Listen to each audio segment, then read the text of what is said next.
First, we're going to mark out our universal bracket positions. Using a pencil, strike a point at least 55mm away from the window. And do the same for the other side of the recess.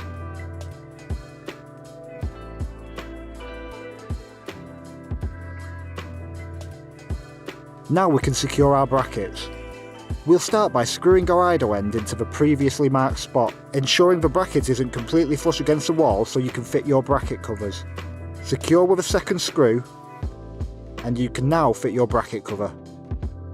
Once the idle end is secure, we can do the same with our control end bracket.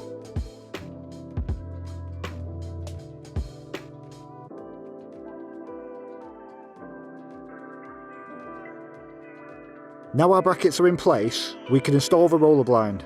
Start by inserting the plunge end of the roller into the idle end bracket, and then pop your control end into place. Once installed, we'll double check the operation of the blind.